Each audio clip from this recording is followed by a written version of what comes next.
Hello এবং নমস্কার, Bengal spear চ্যানেলে সবাইকে স্বাগত। আমি এখন রাঁচি থেকে কথা বলছি। দেখো কাণ্ড। হ্যাঁ, ঠিকই ধরেছেন। রাঁচিতে মানুষ যে কারণে আসে ঠিক সেই কারণেই আমিও রাঁচিতে এসেছি। সদ্য ছাড়া পেয়েছি, তো আপনাদের সাথে শেয়ার করছি ঠিক কেন আমার রাঁচিতে আগমন মানে আসতে হয়েছিল আর কি। ঘটনার সূত্রপাত এক রোববার বিকেলে এক দাম্পত্য আলাপের মাধ্যমে। এই শোনো, বলো। বলছি কি, এই ইয়ার এন্ডিংয়ে না চুলটা কেটেই ফেলবো। চুলটা ছোট্ট করে কেটে ফেলি, কি বলো? হ্যাঁ, কেটে ফেলো।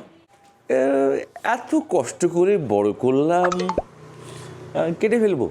তাহলে কেটো না। কিন্তু আজকাল তো ছোট চুলই ফ্যাশন, তাহলে কেটে ফেলো। বন্ধুরা যে বলে আমার মুখে যেরকম কাটিং না, তাতে বড় চুলই মানায়, তাহলে কেটো না। কিন্তু ইচ্ছে যে করে, তাহলে কেটে ফেলো। ছোট চুলে তো বিনুনি হবে না, কি করি বলো তো? তাহলে কেটো না। ও ভাবছি একটা এক্সপেরিমেন্ট না হয় করাই যাক। তাহলে কেটে ফেলো। বাজে করে কেটে দিলে তখন? তাহলে কেটো না। না, ভাবছি কেটে দেখি না একবার। তাহলে কেটে ফেলো। যদি আমাকে শুট না করে, তাহলে কিন্তু তুমি দায়ী। হ্যাঁ, তুমি তুমি তুমি তুমি দায়ী। তাহলে কেটো না। আমার কিন্তু আবার ছোট চুল সামলাতেই সুবিধে। তাহলে কেটে ফেলো। ভয় করে জানো তো, যদি দেখতে খারাপ লাগে। তাহলে কেটো না। না, ভাবছি একবার কেটেই দেখি। কেটে ফেলো।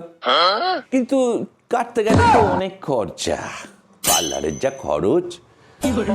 ভাবছি তার থেকে যদি একটা গয়না গড়িয়ে দাও, তাহলে কেটো না। কিন্তু ওই পুষ্পা টুতে শ্রীবল্লীর তো বড় চুল, কি সুন্দর মানিয়েছে বলো।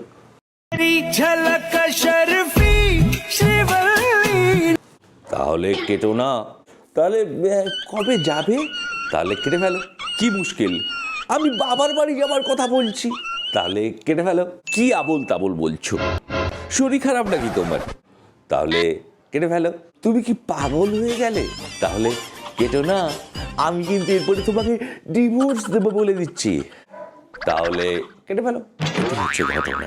এরপরে আমি কেমন যেন একটা ঘোরের মধ্যে চলে গেছিলাম। তারপরে আমাকে যখন যা কিছু জিজ্ঞেস করেছেন ডাক্তারবাবুরা, আমাকে হাসপাতালে নিয়ে যাওয়ার পরে আমি একটা কথাই বলেছি, আপনার শরীরে কোথায় অসুবিধে? কেটে ফেলো। না না, আপনি মানে এরকম আচরণ করছেন কেন? তাহলে কেটো না। আপনাকে কিন্তু এরপরে রাঁচিতে পাঠিয়ে দেওয়া হবে, কিন্তু আপনার মানসিক ট্রিটমেন্টের দরকার। তাহলে কেটে ফেলো। শুনুন ম্যাডাম, আমি রেফার করে দিচ্ছি, ওকে রাঁচিতে ভর্তি করে দিন। উনি এরকম সুস্থ হবেন না, ওর মাথায় ঝটকা মারতে হবে।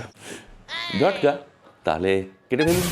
এরপরে আমার কেটে ফেলো, রাঁচিতে আগমন কেটে ফেলো। তাহলে কেটে না, মানে ছাড়া পেয়েছি আর কি। তো আমি এখন মোটামুটি সুস্থ। তাহলে কেটে ফেলো।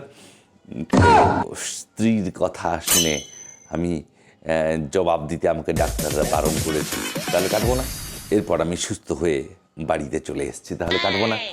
আচ্ছা ঠিক আছে, আমি এখন মনে প্রাণে বিশ্বাস করি যে একজন স্বামীর অধিকার নেই স্ত্রীর কথায় কথা বলার, তাহলে কাটবো না। হ্যাঁ, তো শুধুমাত্র একজন স্বামী যেটা করতে পারেন সেটা হচ্ছে স্ত্রী যখন কথা বলবেন তখন এরকম করা অথবা এরকম করা। বাক স্বাধীনতা একজন স্বামীর নেই, সংবিধান স্বীকৃত অধিকার বাক স্বাধীনতার শুধুমাত্র স্ত্রীদেরই রয়েছে, পুরুষদের নেই। তাহলে কাটবো না। আচ্ছা, হ্যাঁ, ফোনটা কেটে ফেলছি। ভালো থাকবেন, নমস্কার। তাহলে কাটছি না, কাটবো না, না কেটে ফেলছি।